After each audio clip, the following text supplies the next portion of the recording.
Welcome back to my floating space to craft, and I am doing another pre-made page. This is a page that used a lot of washi tape. In fact, it was almost all washi tape and a few pieces of ephemera. It was a Queen & Company class at an expo many years ago, and I selected a group of splash pool photos to add to this page. So this one set of photos were very similar, so I just picked one of those, and I want to really try and find a way to fit all the rest of the photos on the page because it's my daughter playing in the pool with her granddad on vacation. So this picture I think is small enough, and there are several circles on the page that we actually cut out a circle and then covered it in washi tape and then trimmed the washi around it. So that was a really fun way to make embellishments for the page. And then you can also see on there that there are some folded washi sort of starbursts and some buttons and a whole bunch of enamel dots, also from Queen & Company. And then across the top we sort of folded the washi tape across and sort of pleated it across the page, and did that in several different areas. So it's a really cute page. I tried not to cover up too much of the washi tape. It's really fun summer colors, and it came along with a sticker sheet that included the title Splish Splash. So I'm just playing around. I've cut that out. I wanted it, I didn't want to use my die cuts because they're stitch die cuts. I didn't want to use that on the photo, so I just hand cut the photo, and then I will create a mat for it using my circle die cuts. I think I end up changing this photo out because I can cut off some of those stairs and make it fit a little better. So I'm about to switch those out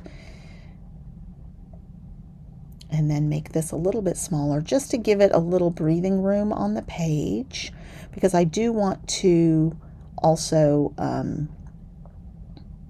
mat all the photos. At first I thought I wasn't going to mat this one that's in that photo frame that's also made with washi tape. But I end up matting it anyway, and it looks a lot better after I mat it. So I'm just moving this because it was covering a little bit of my dad, and so I wanted to shift it a bit. It did pull up some of the paper, but it doesn't matter because I'll just recover that paper. So that's a little better. And then I'm going to mat all of the photos in white except for the circular one, and then I had some scraps and some stash paper that I pulled that matched the washi tape on the page color wise, and I'm just going to use that to mat some of the photos. One of the papers is also a teal glitter paper. That is really nice. I would like to find some more of that nice glitter paper. Actually, it's real thin. It does cut pretty nicely, and the glitter does not come off, so it's one of those really nice glitter papers. So here I'm just trying to figure out where I want photos. I have a lot of photos to fit over on the right hand page, so I'm just playing around with that a bit. This is not the end configuration. It's getting close though.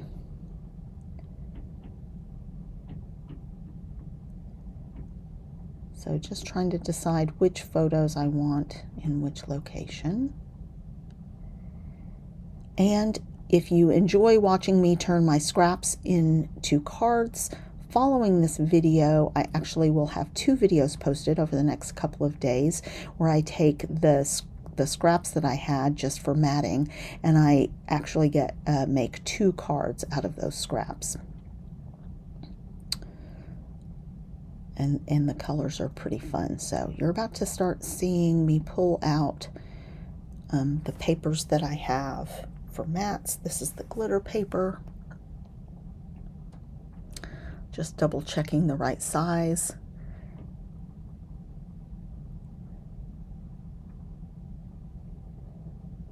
And then I have another small scrap. This is all I had. It's Creative Memories, and it's actually embossed paper, same as this red paper. They came from the same paper pack.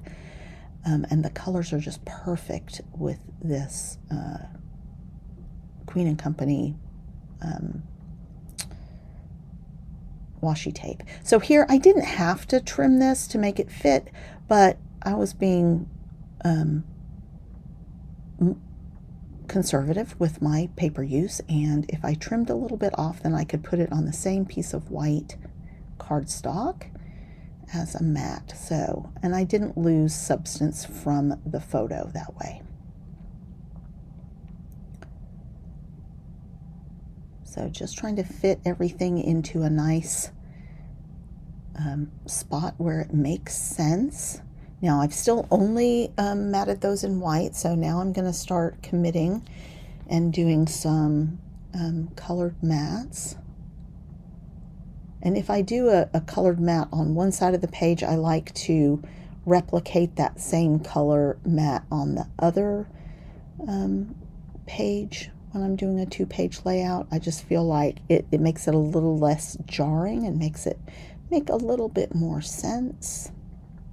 I'm going to go ahead and use the teal on this one.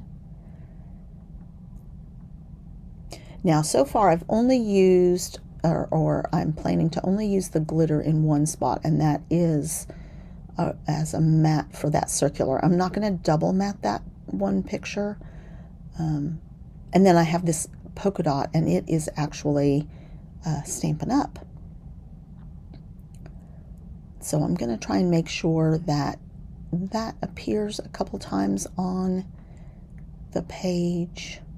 And I do have to line it up to make sure that polka dots show. So I scooted it in a little bit, and then I'm going to trim a tiny bit off each side, and that way you can tell it's polka dot paper. Otherwise it was looking a little strange. So I did have to play with that just a little bit.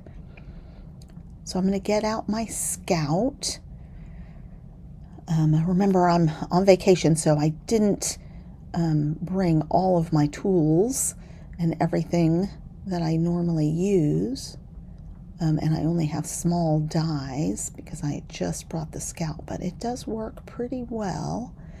I do have to take my scissors to this to just help finish that cut. It's cut all the way through, but this glitter paper, you know, it's a little elastic, and so it likes to hang on a bit. So I'm just trimming that out with my scissors. You can't, I'm a little bit off screen for that. So this will come out again before I finish this page, the Scout. I am really enjoying it, actually. It's going to be great both for situations like this and when I go on retreats. I will only have to take it. If I do some planning and figure out which dies I'm going to take with me. I just can't take my huge ones if I do that.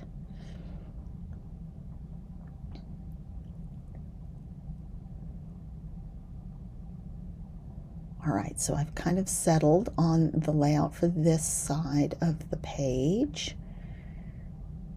And I didn't like where I had set that because I didn't want the little spaces to show top and bottom. So I'm just overlapping that so that I don't leave, little uncovered spaces between them.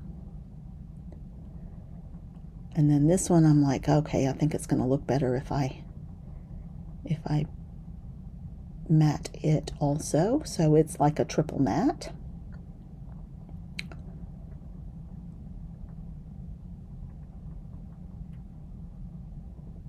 So this whole page took me just over 35 minutes, I think, which is pretty fast for me. If you've watched my videos, if I'm going from scratch, it's going to take me a long time. Like I spent a long time on this page originally when I made it with all the washi tape and stuff. It was a pretty long class.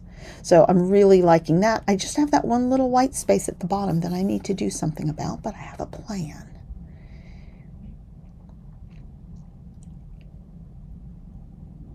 And so this fits, and I don't even have to cover up the little sticker there.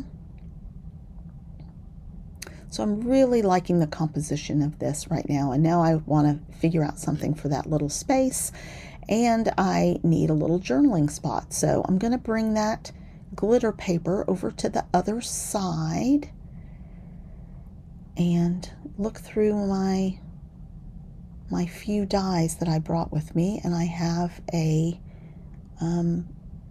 little tag die. And so I'm going to use that.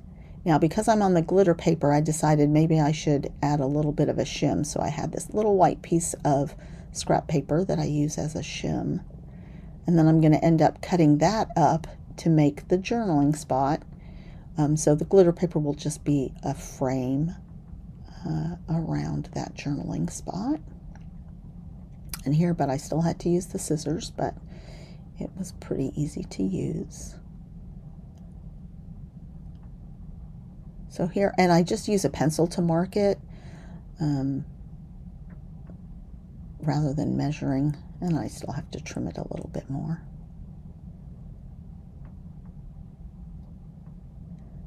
I really wouldn't recommend you do that with all of your scraps because it does really flatten the paper, and it made it super glossy because it was so flat. And then the other hint here is because it's going on glitter paper, it works a lot better if you use liquid glue. So I use my regular adhesive first, and then I decide that's not really going to, that doesn't look cohesive. So you add a little glitter glue, art glitter glue. Now the only thing that I'll have to do when I get home is put a brad or something in the hole for this tag, or a string. I don't know, I'll find something. But I don't have that with me, so it'll have to wait till I get home. But that fills in that spot nicely. I'm pretty pleased with it, and because the enamel dots, everything, finishing touches are already there, I think I'm done. So let's take a look and come back for more content. Sorry, the way I have this set up, it's not easy to get the close-ups. Thanks a lot, you guys, and come back to Allie's Space to Craft for more content.